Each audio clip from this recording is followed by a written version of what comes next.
Hello friends, कशा आहात? बरं आहात ना? मी सांगते, मी दररोज व्हिडिओ करेन, दररोज व्हिडिओ करेन, पण आहे ना, मला वेळच नाही भेटत नाही. एवढं बिझी रुटीन झालेलं आहे. पण समोर असे व्हिडिओ आले तर मन वाटतं हो, एक व्हिडिओ करूया. आणि आपल्या दादावर बोललीच नाही ना पुष्कळ दिवस झाले, तर दादाची पण जरा कान पिळायला तर हवेच. काय करायचं आता, दादाला पण नशीब कसं खोटं भेटलं आहे की इकडे बायकोचे केस सफेद झाले आहेत आणि त्याला दर महिन्याला हेअर डाय लावायला लागतं. म्हणजे त्याला तरणी पाहिजे होती आणि सध्या ती 29 वर्षाची तरणी आहे.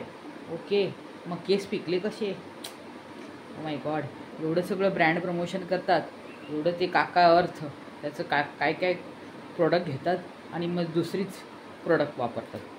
काय करतात देवा हे लोक, हे प्रोडक्ट घेऊन कुठे कुठे लावतात काय माहीत. पण काल ताई जी दादाची बायको फिरायला गेलेली तर बरोबर समजत होतं, तोंडाला बीबी क्रीम काय ती सीसी क्रीम लावलेली आहे आणि ओठाला फुकटची भेटलेली क्रीम ती पण लावलेली आहे, हे परफेक्ट कळत होतं. आता मैत्रिणींनो, तुम्हाला माहिती आहे का, काही दिवसा अगोदर आपला दादा आहे ना, दादा त्याच्या घरी एक गेस्ट आले होते. आता गेस्ट मी म्हणते, पण दादाच्या भाषेत मी गेस्ट म्हणते, ठीक आहे. तर दादाच्या घरी गेस्ट आले होते आणि ना त्यांनी ना अगोदर एक कोणाची तरी रूम बुक केली होती ना, त्याच्यामध्ये ते गेस्ट म्हणजे राहिले होते. पण दुसऱ्या दिवशी त्या गेस्ट जे त्या रूममध्ये राहिले होते ना, गोल्ड रूममध्ये, तर तिथे अगोदर ज्यांनी बुकिंग केली होती ना, ते गेस्ट लोक आले. आणि नंतर दादानी काय केली, त्यांची बॅगा हलवल्या आणि दुसरं ते आहे ना वरती त्या रूममध्ये पाठवलं. पण आता इथे काय झालं, दादा जेव्हा बायकोला घेऊन कुठे गेला, हनीमूनला, हां, दादा वहिनीला घेऊन हनीमूनला गेला. पण तिथे काय झालं, त्यांनी जे रूम बुक केली होती ना, ती रूम आहे ना त्यांना भेटलीच नाही. कारण त्या रूममध्ये जे लोक राहिले होते ना, ते तिथेच होते. बघा किती जमीन आसमानचा फरक. हो, आपला दादा 15 मालक आहे आणि ते लोक ग्रेड. पण आता काय बोलायचं, दादाचं जरा नशीब चांगलंच आहे. देवाला पूजा नाही करत तरी देव मेहरबान आहे आपल्या दादावर. कसं, तर दादाला हवा होता एक रूमचं आणि दादाला भेटले 4 रूम. कुठे पण झोपा, कुठे पण लोळा, काही पण करा, फ्री, म्हणजे फुकटमध्ये नाही बरं का, कमी पैशामध्ये झालं असेल, दिलं असेल. जसं आता तुम्हाला माहिती आहे की जर आपण ट्रेनने जात असो आणि काही प्रॉब्लेम झाला, तर जर आपलं स्लीपरमध्ये असेल आणि आपलं जे तिकीट असतं ते कधी कधी ए सीमध्ये, मला पुष्कळ वेळा झालेलं आहे असं की मी स्लीपरचं तिकीट काढलं आणि माझं नशिबामध्ये ए सी होती, मला ए सी भेटलं. तसंच दादाच्या नशिबामध्ये, म्हणजे दादाचं नशीब होतं एक रूमचं, पण मोठं नशीब खुललं आणि त्याला 4 रूमचं रूम भेटलं. कुठेही करा, पण दादा ते ड्रॉवर का नाही उघडलं रे तू? काय ठेवलं होतं त्याच्यामध्ये? हां, मला समजलं, मला माहिती आहे काय आहे त्या ड्रॉवरमध्ये, मी नाही सांगणार. पण काय आहे दादा, ताई आहे ना, ताई तुमची बायको, ती ना जरा स्वतःचं ते पत्राष्टेचं कौतुक आहे ना जास्तच करते. म्हणजे तिथलं नाही, आपल्या पत्राष्टेमधलं आहे ना, कसं आहे, छान आहे, इथलं नाही आवडत. हो, तुमच्या पत्राष्टेमधलं का छान असतं माहिती आहे का हो ताई? त्याच्यामध्ये तुम्ही नाकात घातलेली बोटं असतात आणि काय काय केलेलं असतं. टॉयलेटला जाऊन येतात हात नाही धुत, बाहेर गेलेले जाऊन हात नाही धुत, तो सगळा मसाला तिथे असतो तुमच्या त्या खाद्यामध्ये, त्याच्यामुळे ते टेस्टी लागतं. मला नाही आवडत बरं का तसं. तुमच्या घरी जे येतात ना त्यांना, हां, तसं आहे.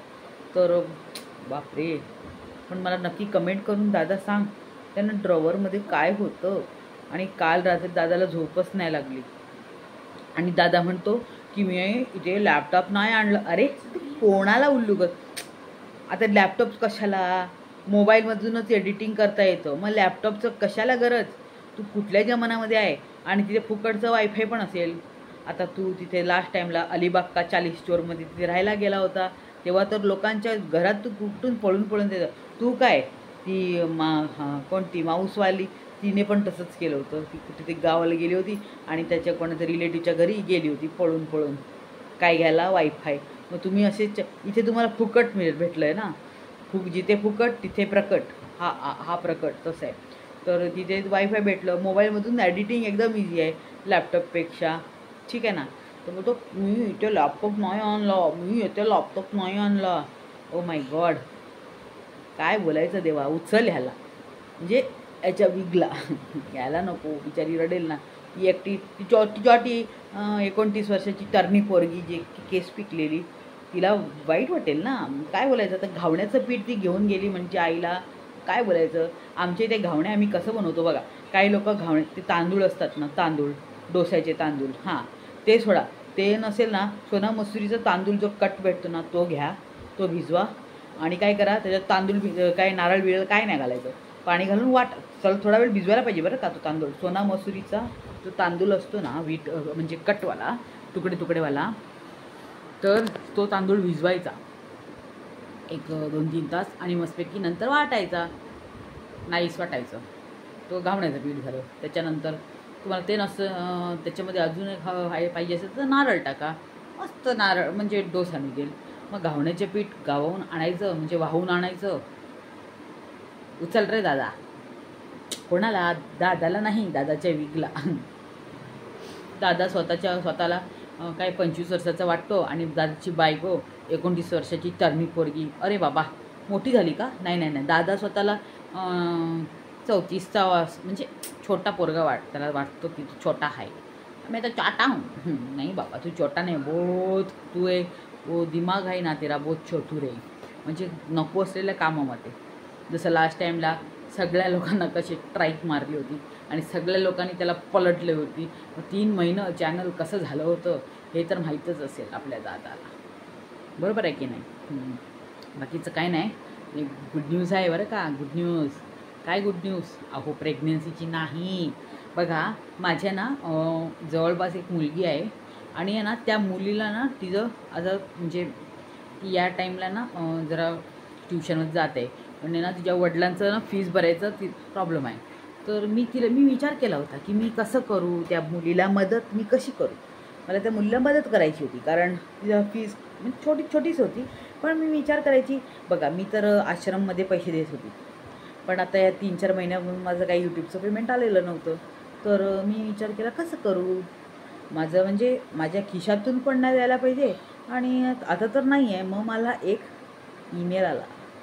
ईमेल म्हणजे तुम्ही खरं असाल ना तर तुम्हाला देव पण नाही सोडत, देव तुमच्याबरोबरच असतो. मला एक ईमेल आला आणि मला काय आलं, एक प्रमोशन आलं आणि त्याचं प्रमोशनचा व्हिडिओ मी केलेला आहे आणि तुम्हाला 2-3 दिवसामध्ये तो भेटेल किंवा उद्या पण येऊ शकतो.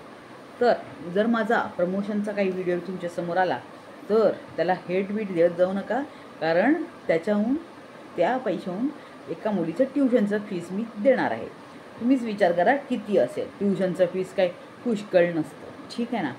तर चला, कोणाचं तरी चांगलं होत असेल. पण बाकीचे काही जळकुकडे आहेत ना त्यांचा अभ्यासच आहे जळकुकडे व्हायचं, ठीक आहे. पण आता बघा दादाचं जे व्हिडिओमध्ये काही मी नेगेटिव्हिटी शोधलेली नाही, नाहीतर भलतंच काही यूट्यूबर आहेत त्यांना काही कामधंदे नाही आहेत. माझा व्हिडिओ आला किंवा कुठल्या यूट्यूबरचा व्हिडिओ आला रोस्टिंग किंवा काही, तर त्यांच्या मागे हात लागून धुवून पडतात. तर दादाच्या विषयी टिप्पणी दिली पुष्कळ, कारण दादा हायच तसा. बाकीचं दादा ते फुकटचं वायफायवर मजा मार आणि काय झोपतो, किती झोपतो बाबा.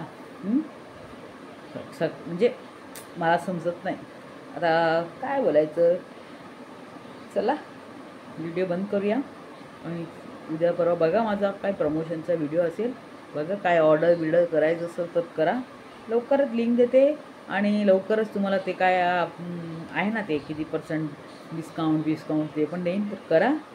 कारण मी त्या मुलीला मदत करत आहे ना. बाकीचे यूट्यूबर आहेत ते काय प्रोडक्ट घेतात आणि मस्त गपचूप पैसे येतात, पण आपल्याला तेवढं काय आलेलं नाही आहे, थोडंफार आलेलं आहे. बघा आल्याबरोबर ते पैसे बी तिला देईल, तिच्या ट्युशनचा फीस ती भरत जाईल, बरोबर आहे की नाही. बाकीचं काय नाही माहिती. व्हिडिओ आवडल्यास नक्की लाईक शेअर आणि कमेंट करा. आणि दादा ताली बजाव झमुरे, ताली बजाव झमुरे. अरे बाबा कोणाला बोलते मी मला काय समजत नाही, पण मला डायलॉग आठवला कोणाचा तरी आपल्या मैत्रिणीचा. आठवलं का हो मैत्रीण? ओ ताई काय हमेशा तू कमेंट करा. काय आहे तुम्ही कमेंट. अहो मी काय केलं आहे माहिती आहे का, हे फालतूच्या बायका येतात ना तर कमेंटला मी ना काय केलं आहे ते होल्डमध्येच ठेवलेलं आहे. नकोच अशा लोकांची कमेंट. जर तुम्हाला करायची असेल तर करा, नाहीतर बसा, लाईक द्या, शेअर करा. कमेंट नाही करायची असेल तर करू नका. तर झमुरे ताली बजाव, जमुरे जमुरा जमुरी, ओय ओय ओय जमुरा जमुरीची जय हो. मजा चालली आहे बाबा. टकडाव टकडाव टकडाव टकडाव. अरे बाबा आठवलं का? टकडाव टकडाव. चला बाय बाय. व्हिडिओ आवडल्यास नक्की लाईक शेअर आणि कमेंट करा. Bye bye.